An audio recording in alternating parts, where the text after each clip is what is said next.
Bonjour les amis et bienvenue dans cette nouvelle vidéo où je vous propose de passer quelques jours en notre compagnie.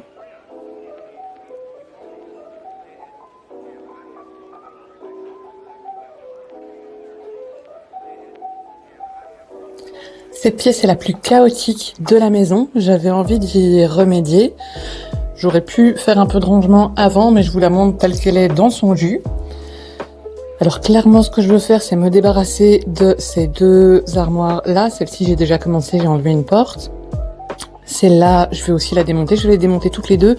Et puis après, mettre un autre meuble dans ce coin-là où j'aurai davantage de rangement et où je pourrai aérer un peu plus la pièce et la ranger de manière un petit peu plus adéquate. Donc ça, c'est l'état dans lequel elle est pour l'instant, le petit avant.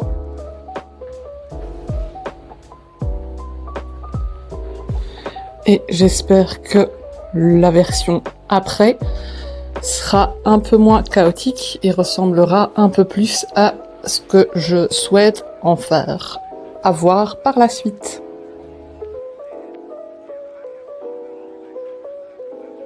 Direction Ikea pour trouver quelques inspirations, quelques idées déco et surtout pour essayer de faire l'acquisition de l'armoire que j'aimerais installer dans cette pièce.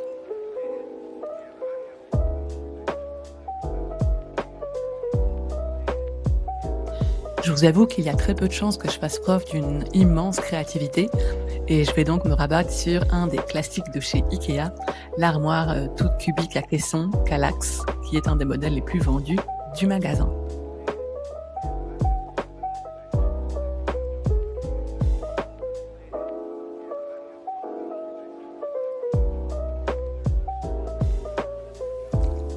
Et voilà le résultat après. Alors c'est essentiellement ce coin-là qui a changé. Je trouve que c'est un petit peu plus propre, un petit peu plus net. Par rapport à mon étagère là, je sais pas trop comment l'organiser autrement. Mais je suis satisfaite de ce coin-là. Peut-être qu'il y a quelques-unes des peluches ou quelques-uns des jeux, etc. que je mettrai dans les bacs ici en dessous parce que pour l'instant, il n'y a pas grand-chose dans ces bacs-là. Donc je vais peut-être réfléchir à ça. Et pour le reste de la pièce, rien n'a changé. J'ai juste mis un bon rangement. Mais je suis satisfaite du rendu de ce coin-là qui est plus net. Ce qui me donnera sans doute, j'espère, davantage envie de revenir dans cette pièce.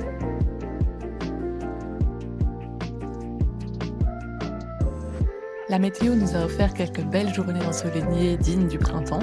Ça n'a malheureusement pas duré, mais ça a été suffisamment long que pour permettre au petit monsieur de prendre un bon bain de soleil.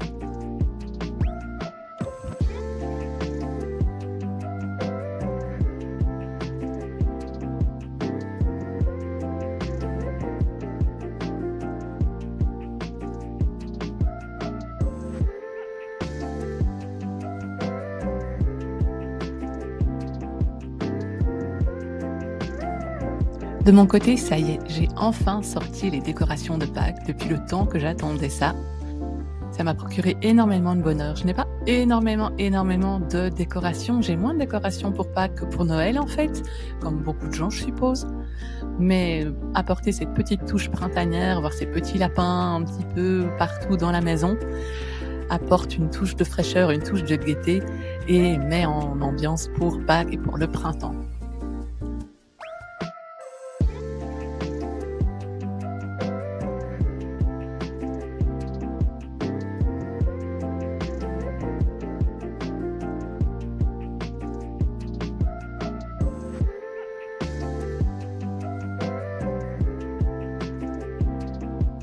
J'ai également réalisé moi-même quelques petites décorations en perles à repasser avec des modèles trouvés sur Pinterest.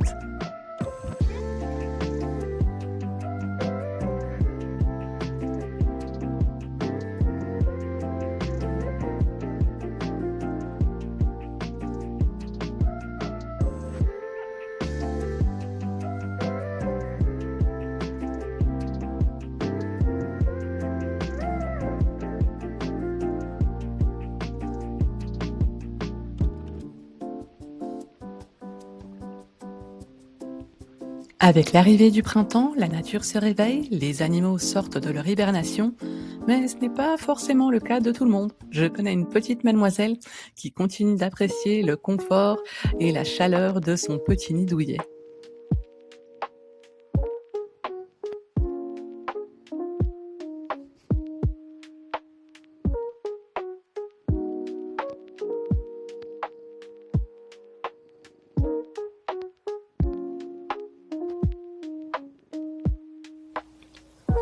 Est-ce que je ne me suis pas un petit peu trop lâchée sur les livres ces derniers temps? Au final, pour mon excuse, je n'en ai payé que deux. Non, en fait, il y a juste celui-ci que j'ai acheté neuf au prix plein. Le reste, je les ai trouvés soit en boîte à livres, soit chez Emmaüs, soit dans une librairie de seconde main. Donc le tout premier, Fangs, qui est en anglais, c'est une histoire d'amour entre une vampire et un loup-garou. Je sais pas si le titre a été traduit en français, il faudra que je regarde et je vous en dirai ce que j'en pense une fois que je l'aurai lu. Ce qui m'a fait craquer en premier, c'est surtout la première de couverture. Je trouve que le livre est assez joli. À voir maintenant l'histoire, ce que ça donne. Ensuite, du côté des classiques, j'ai commencé à lire, c'est L'écume des jours de Boris Vian. Il a un petit peu vécu, mais lui fait partie des livres que j'ai trouvés en boîte à livres. Parc Avenue Summer, ce qui m'a fait craquer, c'est sur la quatrième de couverture, cette description, quand Madman rencontre le diable s'habille en Prada. Je me suis dit, tiens, qu'est-ce que ça peut donner? Et puis, je trouvais que l'illustration sur la couverture était très jolie. Ça aussi, ça m'a fait craquer. Et je l'ai pris. Pareil, lui aussi, je l'ai trouvé chez Emmaüs. Le vieux qui lisait des romans d'amour. Alors lui, je l'ai vu passer dans plein de boutiques différentes. Donc je me suis dit c'est un signe et il faut que je le prenne. Et pour finir, je l'ai trouvé en boîte à livres et donc il m'a rien coûté du tout. L'histoire avait pas spécialement l'air de m'attirer, mais à force de le voir, je me suis dit bon, je vais finir par voir ça comme un signe et me dire que c'est un livre que je dois lire. Toujours en boîte à livres, j'ai trouvé ce recueil de nouvelles où il y a notamment Agatha Christie, Marc Lévy. Je suis pas certaine qu'il y ait une thématique commune à chacune de ces nouvelles. À voir pareil une fois que je l'aurai lu. Ensuite, Mes trois zèbres d'Alexandre Jardin. J'avais déjà lu de lui Le Zèbre. J'avais moyennement aimé, donc je me suis dit, est-ce que c'est le livre que j'ai pas aimé ou est-ce que c'est l'auteur que je n'aime pas?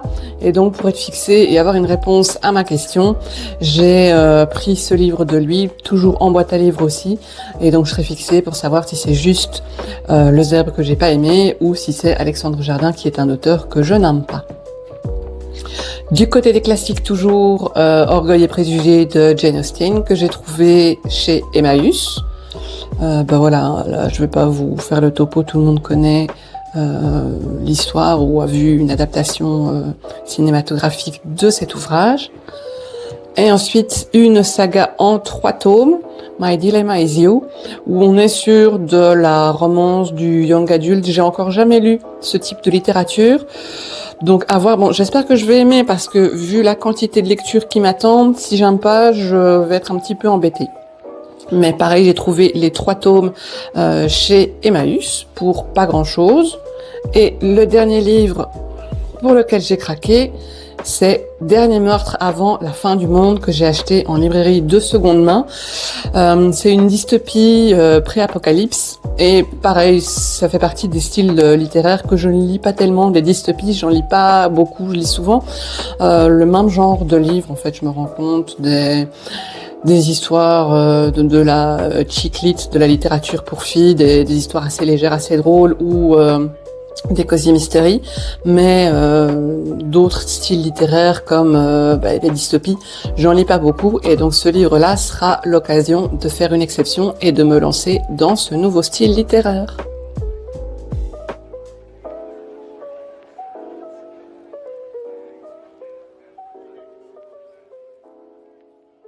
Je vous emmène avec moi visiter le musée du marbre. Je vous avoue, quand j'ai découvert ce musée, je ne savais pas trop à quoi m'attendre, mais étant donné que je suis une grande amatrice de vieilles pierres, de choses anciennes, je me suis dit que potentiellement ce musée pourrait me plaire.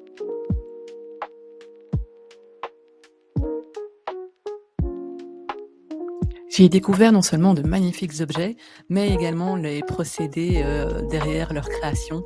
Comment faire pour obtenir ces pierres si magnifiques, l'histoire du marbre, des pierres et leur extraction, leur procédé de traitement. C'était un musée très intéressant.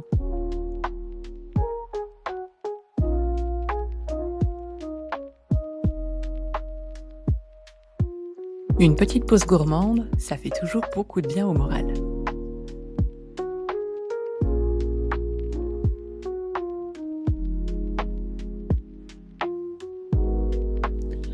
Je galère, mais quelque chose de pas possible avec ce puzzle. Je vous montre où j'en suis pour l'instant.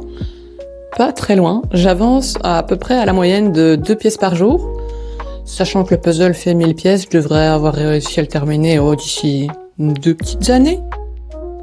Je sais pas si ça vous fait ça vous aussi, mais j'ai l'impression qu'à chaque fois que je commence un nouveau loisir, j'en mets un autre de côté. Je régresse dans un autre. Avant, les puzzles, j'arrivais à les faire beaucoup plus rapidement. Et là, ici, je galère vraiment avec ce puzzle-là. Et en parallèle, je me suis un peu plus lancée dans le journaling, le scrapbooking, où là, je réussis à avancer un peu plus, à faire quelques petits progrès. Mes petits semis poussent super bien. Ma ciboulette ici qui a déjà une jolie petite taille. Et dans l'autre pot, mon persil qui est sorti depuis hier, qui pousse tout doucement également. J'ai investi dans le bundle Passion Carnet de Maison Bundle, dans lequel plus d'une vingtaine de créatrices se sont réunies pour proposer toute une série de petits carnets autour du journaling, du travel book, qui est un loisir dans lequel j'ai vraiment envie de me lancer, mais dans lequel je ne connais pas grand-chose.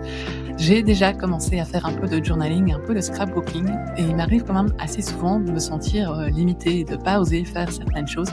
Donc je me suis dit que ces petits carnets pourraient certainement m'aider, m'apprendre certaines techniques, me donner certaines sources d'inspiration.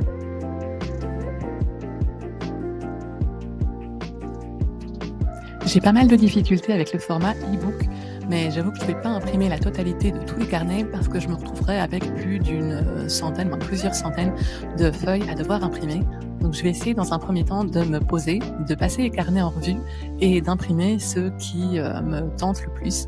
J'ai déjà commencé avec l'un de ces petits carnets qui propose des techniques de dessin, des techniques pour libérer son imagination, comme je vous le montrerai par la suite.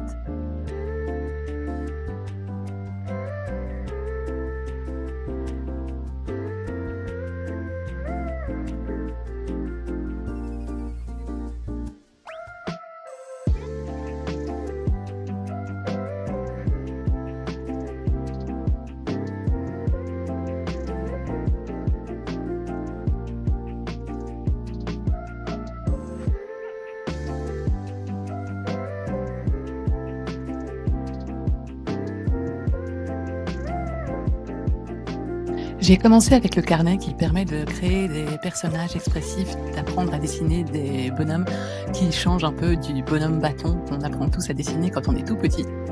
Je trouve que je me suis pas trop mal débrouillée, même si certains exercices ont été plus réussis que d'autres. Il y en a certains pour lesquels il faudra que je revoie un petit peu ma façon de procéder ou le matériel que j'ai utilisé parce que les encres ont un peu bavé.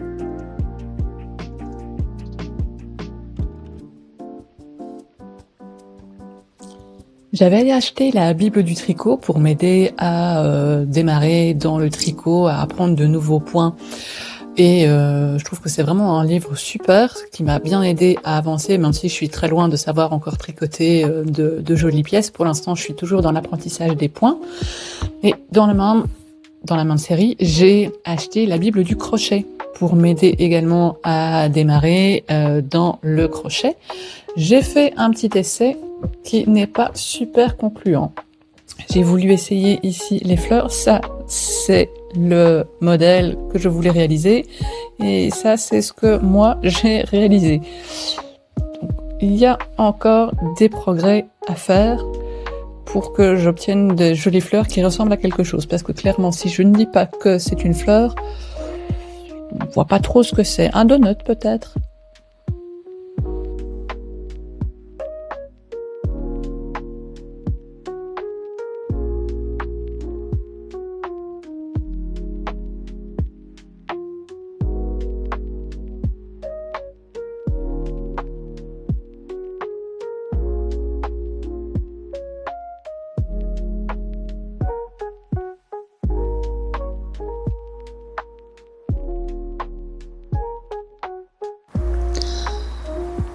c'est le bazar dans mon hall d'entrée sur ce porte-manteau. Je me rends compte aussi qu'à chaque fois que je monte des petits coins de ma maison, j'ai l'impression que je vous dis que c'est le bazar et que je suis pas contente de l'agencement des petits coins que je vous montre. Mais là, je vais faire un énorme rangement et alors j'ai envie de changer le porte-manteau, d'en mettre un autre que je trouve plus joli.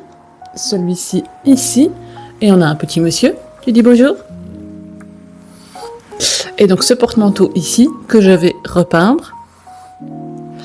Le porte-manteau ici que je vais repeindre, je vais remettre une bonne couche de noir parce qu'il y a des endroits où la couleur est partie. Et je pense qu'il donnera un peu mieux, il ressortira davantage sur le papier peint doré et ça donnera un rendu plus joli, je pense, j'espère en tout cas.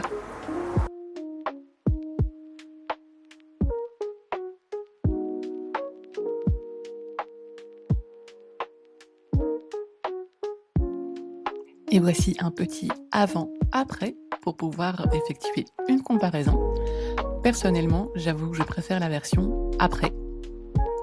Ça donne un peu plus de cachet et ça ressort davantage sur le papier peint. Ça donne quelque chose d'un peu plus chaleureux et un peu plus rétro, art déco.